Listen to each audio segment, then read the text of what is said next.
You think all there is to be known is found about Pokemon games? You're wrong. You're wrong, idiot. You're wrong, moron. When Did You Know Gaming is around, there's always more to be uncovered. There's always more to be found. And apparently there's new gold and silver facts. That's freaking sweet. We're gonna focus on some new translations, overlooked details, and some newly discovered info about Gen 2's final build. Originally, Pokemon Gold and Silver were very different games that essentially followed the vision of Satoshi Tajiri, the series creator and director of Gen 1. Does he still work at the Pokemon company? Satoshi Tajiri is a Japanese video game designer. Okay, so that's current. Yeah, it says that he still works at Game Freak, I would assume. I wonder, what does he do now? Oh, he's president. Oh, okay. He's the big boy. All right. Good for him. That's great. To understand how drastic the change was, here's an excerpt from a Japanese magazine we had translated where the programmer Tetsuya Watanabe says, "That version's a completely different game from what made it to store shelves.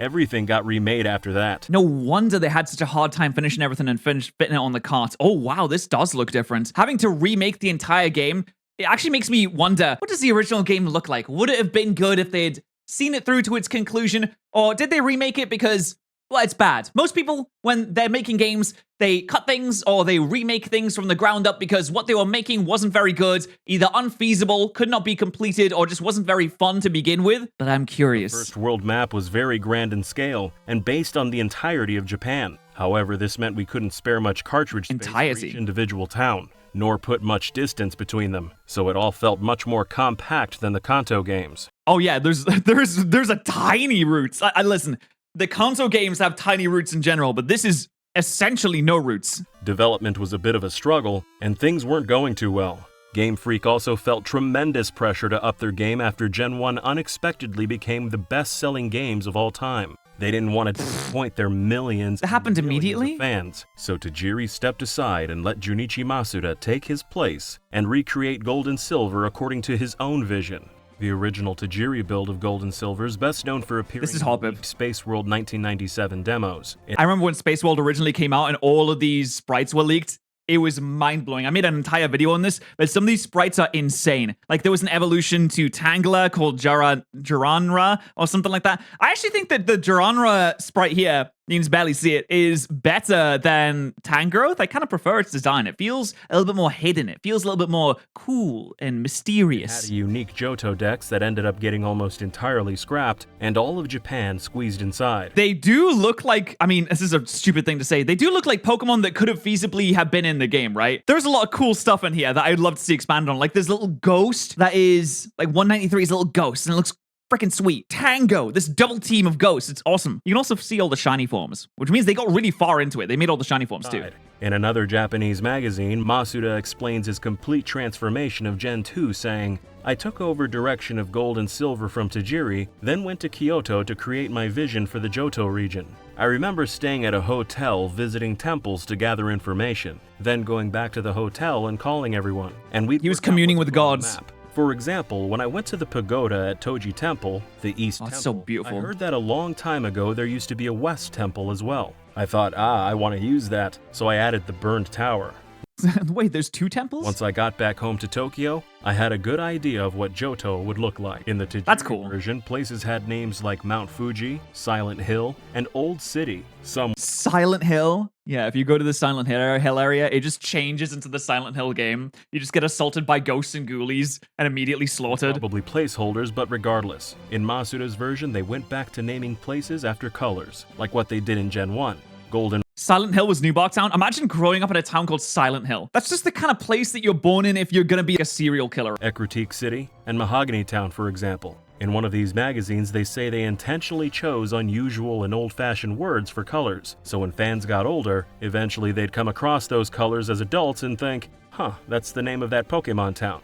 Like Cyanwood City. Most kids don't know Cyan's basically sky blue. Interestingly though, the colors that represent towns aren't the same between Wait, oh my god, I just realized that Cyanwood City is literally based off the color. I thought it was different because it has an I in instead of a Y. In English. For example, in Japan, Cyanwood City is called Tanba City, which is more of an ocean green, which makes more sense for a seaside city. God, I don't know colors. Japanese name is that color? Town, a dark Azalea is a color? What? brown color. which unlike in English matches the town's roofs. New Bark Town's called Wakaba Town, which is light green. Again, the same color as the roofs. Okay, so, all right, well, okay, that makes sense. I was gonna be like, is New Bark a color? And even y'all adults probably still don't know what Ecruteak City is. Ecru's a light brown, but in Japan it's Enju City, which is actually red. As for Johto These are itself, colors? we actually need to clear up some misinformation.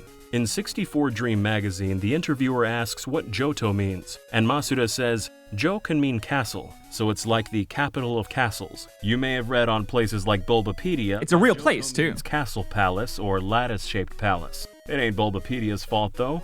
That info originally comes from the official English translation of Junichi Masuda's blog. Masuda had Hiro Nakamura translated for an English audience. Hiro's the guy who came up with most early Pokemon's English names. It's crazy how we still live in this day and age, and we have space-level technology. Things that can go to the moon. We can send satellites up there. We can do all sorts of things. We can slice bread, but we can't translate 100% of the time yet. Why can't we translate? It should be easy for us. We've had languages since the dawn of time. We've had translators since the dawn of time. Why is it so hard to translate? I'm sure he's a great translator, but he really didn't put much effort into Masuda's blog, which is apparent even for someone who can't speak Damn, he's getting Japanese. slayed. I mean, just look at this. Point is, the official translation is bogus. Johto doesn't mean lattice-shaped palace. That doesn't even make sense. The truth is, according to Masuda in his mother tongue, Johto actually means the capital of castles. Which is really cool. It's like saying God King, or King of Kings. That sounds sick. That's because Johto is based on Masuda's walks through Kyoto, home to many of Japan's most famous castles. Gold and Silver were originally supposed to launch in 1997, but the complete transformation after Masuda took over meant it got delayed all the way to 99. There was also the matter of debugging, which took 6 months all on its own. When they started debugging, they didn't even know if Pokemon were gonna make it into the final game. Can you imagine a Game Freak developer just randomly having a battle with a pigeon and this shit happens? It's like, oh my god, what is this? How did this happen? Why does it say awesome on my health bar? Hey, how's the bug testing going? Is it alright? Oh yeah, it's going really well. I just got in a battle with a bird and the whole game just fell apart and it says arse on the screen now. But you know how to fix it at least? No? Then why did you say it was going well? Oh, I lied. According to Watanabe in one of those magazines, about 200 ended up in the trash. We already covered all the Space World 97 demo Pokemon in older videos, so today Okay, some of these we're gonna kinda suck. highlight a few who got cut even later in development. We commissioned some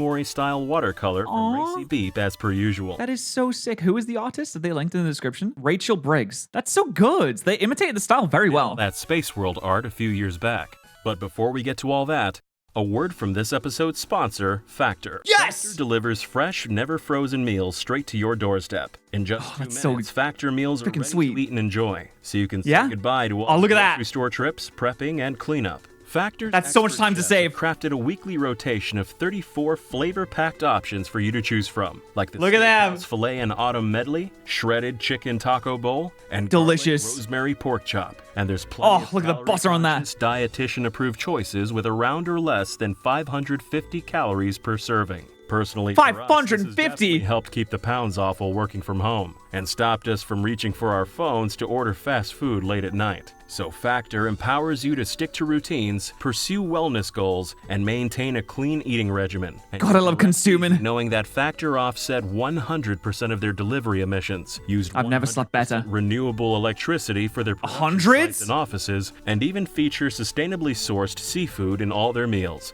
That's amazing. Freedom of more time for hobbies like gaming, flexibility in your order size, and the option to skip a week if you're traveling. If you like what you've heard so far, head to I do. factor75.com or click the link below and use code I'm gonna do it. 50 to get 50% off your first Factor box. This I'm gonna offer frickin' do won't it, dude. last, So again, that's code DidYouKnowGaming50 to Yep. get 50% off your first Factor box at factor75.com. It looks so And now, delicious. back to the- Oh no, I'm gonna use that link in the description if they ship in the UK, I hope. The 2020 leak didn't include these Pokemon names, but according to Game Freak, a lot of them never had names to begin with. So let's start with this scrapped Tanuki. Oh, he's Pokemon. cool. Western Nintendo fans mostly know Tanukis from Tom Nook in Animal Crossing, or Mario's Tanuki suit, but it's actually a real Tanukis are actually rampant capitalists. In the animal world, they hold all of the mortgages. life animal native to Japan, nicknamed raccoon dogs. This Pokemon's a reference to one Tanuki in particular, the villain of a Japanese folktale called Kachi Kachiyama. It's pretty weird, but to sum it up, a farmer finds a tanuki in his fields, so he traps it to cook for dinner later. When the farmer leaves Wait, why is he the villain? He's just trying to not die. town, the tanuki begs the farmer's wife to set him free. She takes pity, but once it's free, it kills her, chops her up, and later tricks her husband into eating her flesh in a soup. What? Oh god, oh god. Yeah, no, never mind. Jesus Christ. That is some revenge. I mean, listen, there is a proportionate response. The proportionate response would have been to trap the wife or trap the farmer instead. Then there is the WMD response, which is to chop up the grandma and make the farmer eat the grandma instead. That's a big escalation right there. That's like getting punched in the face and deciding to respond by wiping out their entire family tree, down to the latest baby that's been born. Anyway, the farmer's got a rabbit friend who swears vengeance, and later when the tanuki's carrying some firewood on his back, the rabbit sets it ablaze. That's usually the cover on storybook versions of the folktale. Oh, I'm glad they make a storybook out of this. It seems like something the kids should be reading. And that's what this Pokemon was. Oh, that's really cool. You can see the reference. From Kachi Kachiyama. There was also this cute ghost flanked by a couple Hitodama. In Japanese culture, Hitodama are balls of fire that are dead people's souls separated from their bodies. That's why the ghost's purple fires have little faces. Hitodama literally translates into English as souls of the dead. Conversely, this stork Pokemon with a baby in its beak was based Oh, we finally got one in Generation Now. We got Bombardier. on Western folklore. Exact origins of the myth are disputed, but likely began in medieval Europe, where human couples often married in summer. Also in summer, storks flew away on 9-month migrations, then returned with baby Then they chicks brought at the the same time babies. humans were having their honeymoon babies. That's where the storks bringing the babies came from? God, I love learning. Storks also stay faithful to one mate for their entire lives, and they're friendly towards humans. They're faithful? They don't cheat? So they make for good role models in traditional societies. More importantly though, most parents don't want to tell their kids where babies really come from. And that's how folklore that storks Dude, kids are so dumb. You can tell a kid that storks bring babies because they come in and they fly with a little package bundled up with a little child, and the kid's like, "Oh yeah, really? Is that? Oh, that's crazy. We actually come from storks, and that's actually how we come." Dude, freaking kids. They believe anything. They're so gullible. delivered babies was born, with this Pokemon being a Poke adaptation of that I don't think any kid actually believed that. I did. medieval myth. This next one was a middle stage between Natu and Xatu. The sprite leak was black and white, but Natu and Xatu Why bother? were brown in Tajiri's Gen 2, so their middle evolution was probably brown as well. After Masuda took over, the birds were changed to green, so if it hadn't got cut, the mid-stage presumably would have ended up green too. We'll do a few more rapid fire. What the hell is Flying this? Squirrel with a Is it? Oh my god, it's a ninja. He has a shuriken. sword and a ninja motif, but the flying squirrel that ultimately made it into Gen 2 was Sentret instead. That's crazy. Listen, as much as I love the Sentret and Fora evolution line, the fact that we missed out on the shuriken wielding, katana having, ninja flying squirrel is a massive L for all of us. Okay, I just submitted my new design for a Pokemon. I'm really excited. It's a flying squirrel that's a ninja and it has a shuriken and a katana. Yeah, that's pretty cool, but I have the new idea for a flying squirrel with it has a big tail. Oh, well, that's cool, but I really like the ninja idea. Oh, well, yeah, you know, but kids hate ninjas. Kids hate ninjas? Yeah. Have you ever seen a child? No. There was also this foxtail Pokemon who may have wound up getting turned into Furret. This little dinosaur got cut, but a similar design Oh, he's made it into sick. Gen 4 is Cranidos. Likewise, this Cyclops Oh, I like that. looks a lot like Gen 4's Skorupi. Nah, the previous one was better. Kamala Pokemon appears it was sort of recycled to make Kamala from Gen 7. There was also a boar with antlers, a long-tongued frog, this Greninja. rabbity Pikachu-y thing, and maybe Yeah. the strangest of them all, Ooh. this monstrous skeleton Pokemon. The only piece of organic matter on this thing is his eyes and a little piece of gum that he has for some reason. We're gonna debunk a couple big Gen 2 rumors here in a minute, but since we're already in rapid fire mode, first we want to toss out some random trivia we found in these magazines, like that gold and silver were simplified for art director Ken Sugimori's dad. Sugimori let his pops play dad? some Gen 1, but he couldn't even figure out how to leave the first house. So Sugimori had them simplify Gen 2 for folks like his old man. Like What do you making mean? the UI dummy-proof and having the select button bring out your bites. That's not gonna help. Video game players don't ever read. Haters, Pokemon's not a kid's game. It's for really, really old people too. Yeah, Pokemon was Sugimori. made specifically for ages 90 and above. They're really going for that older He demographic. also made a Pokemon based on his childhood pet bird, who surprised him one time by standing on one Ow. foot. If you haven't figured it out yet, it was Hoot Hoot. Sugimori said it was his favorite Johto Pokemon. Having an owl as a pet bird is one of the most Mel things you could have. Get your children owls. That's so sick. He also wanted to simplify all the Pokemon sprites from 4 colors down to 2, but the other devs called it an impossible request. Here's what Pikachu and 2 Lugia colors? might have looked like in that style, compared to how they ended up gross. looking in the release version. Seemingly, Sugimori wanted them that way not to save space, but for minimalistic design sensibilities. He just did it for design. He thinks that looks better. Sugimori, I have to disagree with you there, mate. Looked great, but maybe they would have looked better on a tiny Game Boy with no backlight. In Sugimori's I don't know. opinion. The devs also say adding Kanto was an impulsive decision early in development. Someone just said it'd be cool, so they went and did it. It That's was sick. already in that early Tajiri version, but all squeezed into the size of a single city. What? No shot. Kanto was a single city? Yeah, we got Pallet Town, and then we have a gate that goes through to Johto, and I guess this would be Viridian City. And then up the top we have the first gym. We got no Mount Moon. Mount Moon has been deleted. Sorry, no more caves. Saffron is now 2 buildings. Saladon is 1 building now for some reason. Fuchsia has been just wiped off of the map. The Safari Zone has been completely obliterated. No more Safari, no more wildlife. Good thing we still have the dead at Lavender Town, but that's it. Lavender Town is literally just dead people now. Everyone has been killed. Damn. This is not a fun place to be. One of these magazines also shows Koji Nishino's business card. Snorlax is based on Nishino, so he proudly displays the Pokemon on his card.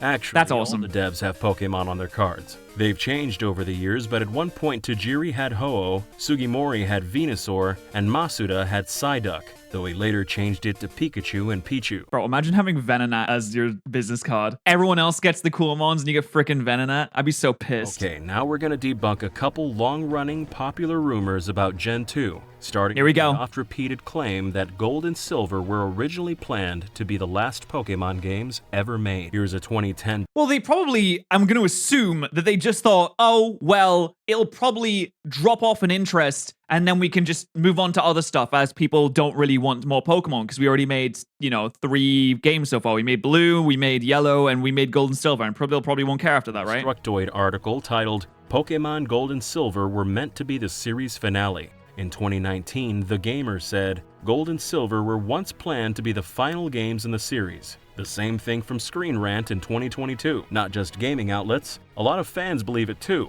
Here's a Reddit thread called, Today I learned Gold and Silver were supposed to be the final games in the series, effectively ending the Pokemon franchise for good. I get all my news from Reddit. If I see something on Reddit, I'm like, yep, that's true. Almost 2,000 upvotes. GameFAQ threads, NeoSeeker, it's all over the internet. We could go on, but you get the You know why? Because it will be one source and people will just source that one source. So one person can say something and then everyone will start saying it because they'll be like, oh, this guy said that was true. point. It's been a persistent rumor for over a decade, but it just ain't true. In a July 2000 issue of Nintendo Online magazine we translated, originally published before Gold and Silver had even released outside Japan, series creator Satoshi Tajiri and now president of the Pokemon Company explained Gen 2's development. The interview asks if Gold and Silver is the end of the story. Tajiri says flat out, no, it's not the end. So, how There do you we have even it. start? As the basis for their claims, those aforementioned news articles cite a 2010 interview where Ishihara said, I worked with the assumption that after we put out Gold and Silver, my work as far as Pokemon was concerned. Oh, his work, I didn't specifically. intend to make any more Pokemon titles, but he's just saying he was done, not the Yeah. franchise. That makes Throughout sense. that same interview, Ishihara goes on to say, for me, Pokemon Gold and Pokemon Silver represent the finish line. And here he is to this day, still presenting Pokemon Directs. I didn't intend to make any more Pokemon titles. It would be time for me to do something else. Every Pokemon game up to that point was made by 10 or 20 developers and sold in the tens of millions. They were ridiculously profitable. A lot 10 of and 20 development developers was is so... Oh my god, that's so small. That is ridiculously done out of small. the house. They didn't even have to pay for office space. Game Freak would have been swimming in cash even if they were only selling 1 million. Ishihara wasn't a developer. He did do some consultation on the games, but first and foremost, he was the guy who sold merchandise and licensing deals. Oh my, he's making most of the money then. That's where all the money in Pokemon comes from. Like 80% of the money in Pokemon comes from merchandise. And you got your t-shirts, you got your plushies. That's what the real money comes from. He was worried Pokemon fever was cooling off. So if sales really did drop significantly, there wouldn't have been boatloads of merch and licensing anymore. So he was considering moving on and taking his business skills elsewhere, but ultimately decided, quote, I couldn't very well get off the ride halfway through. He thought halfway through was in like 2000. Ooh, no. Pokemon was a monster IP in every sense of the word, and Gold and Silver were never gonna be the end of it. Of all the parallel universes out there, not even one of them would have seen Game Freak go back to making games like Quinty and Pulseman. The other Well, they did try, and, to middling success. we want to debunk, and we say this with nothing but love for Satoru Iwata, was that he wrote a compression algorithm that increased the storage space in Gold and Silver. Our go. Some versions our of go. the rumor even say Kanto couldn't have been squeezed in without him. TechRadar, Kotaku, and lots of websites published articles saying Iwata crammed a whole country into Gen 2. Wait, is this not true? I'm gonna be so sad if that's not true, because let's go. Heck, even we said it in an old video. No, did you know gaming? Did you know wrong? Did you know? We were wrong. Whoops. But most folks could be forgiven for thinking the rumor was true, because an old Game Freak interview and even some in-game dialogue in Ultra Sun and Moon seemed to confirm it, where Morimoto's in-game character says, when we were told halfway through development to make Kanto 2, I thought I might just expire on the spot. When we were having trouble fitting all the data in for Gold and Silver, and we were really in a pinch, this amazing guy came along and made a program for us that solved all our problems. He went on to become the amazing president of a real big company soon after that too. That seems pretty clear-cut. You can't just look at interviews on the record. You've actually got to dig through Gen 2's data. Doing so reveals that Iwata did write an algorithm for Gold and Silver, but it actually decreased the amount of storage space by a few percentage points. What? In order to solve our storage problems, I'll simply have less storage. That way we'll be even more fucked. In other words, Kanto made it into Gen 2 in spite of his algorithm. They could have added even more real estate if they stuck with Gen 1's algorithm. So, why didn't they? Well, Iwata's algorithm wasn't built for size, it was built for speed. Right now on the left, you're seeing the compression algorithm from the 97 Tajiri version of Gold, which used the same compression algorithm Gen 1 used. On the right, speeds up the game. You're seeing Masuda's final release version, using Iwata's algorithm. Iwata's compression. Ooh, it just ever so slightly speeds up the game, which honestly, I'm happy about. I'd rather have the game be slightly faster than have a little bit more data in it. Saves a fraction of a second at the start of a battle, another fraction when the Pokemon come out, and lots of other places. Basically, it all comes down to faster load times. We don't want to bog you down in too much technical jargon. And no one wants to wait 7,000 years when you're playing a game. Every single little bit of that adds up. By the time you reach the end of the game, you're adding like maybe 30 minutes onto your game because there's a few seconds here, a few seconds there in every battle, and every time you go into a build, and every time you come out of a building, every time you heal your Pokemon, get an item, go into menus, come out of menus, save your game. It's all adding up a few seconds every time. You're adding like 30 minutes onto the time you have to complete the game, and then it's just like annoying. But his Gen 2 algorithm was a tweaked version of the 1989 algorithm used in Earthbound and other HAL Labs games. The same company Iwata engine? was programmer, then president of, before he became president of Nintendo. In the code, Iwata himself calls it a high-speed algorithm.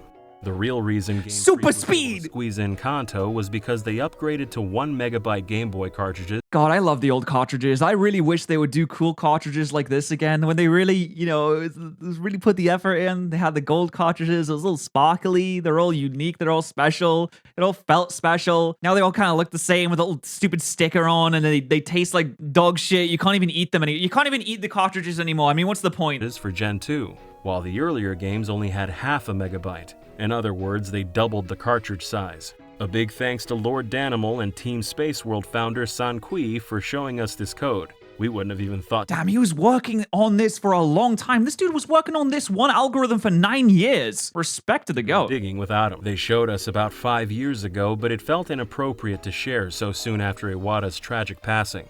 Yeah, you can't just have the poor guy dying and be like, oh, remember him? Turns out, totally wrong, Now, time's gone by, we hope it doesn't feel disrespectful.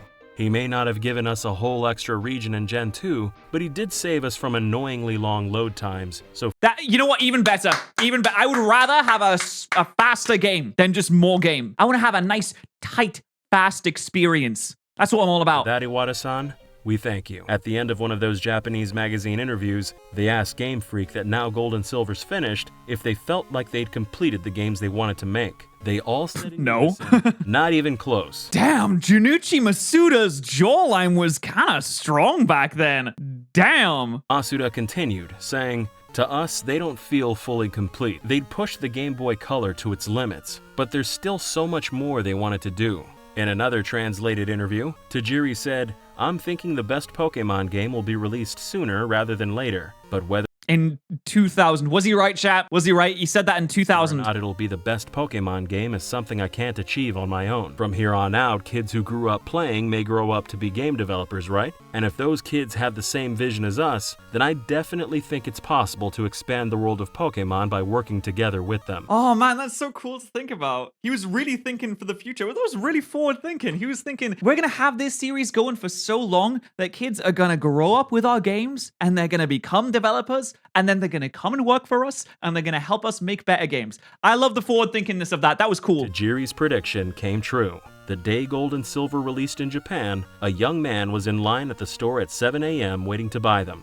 10 years later, he was the art director on the remakes Heart Gold and Soul Silver. Well done. That's so cool. No. Oh, that's gotta feel so good. You literally line up day one to buy a video game and then you make the remake of that game. And honestly, Heart Gold Soul Silver pretty good as well. Learn lots more about those remakes. That was freaking sick. That was amazing. I'm so happy. You know, I feel much better for having known that. I feel much better indeed. Listen, if you want to know things about video games, you need to be subscribed to Did You Know Gaming. Seriously, there's so much good information coming out of this channel. I think it's wonderful. I think it's fantastic. I think the link is in the description. You should be clicking it right now. Why are you still listening to my voice? Why are you still listening to my voice? If you want to see more of my dumb face, though, you can subscribe to this channel if you want.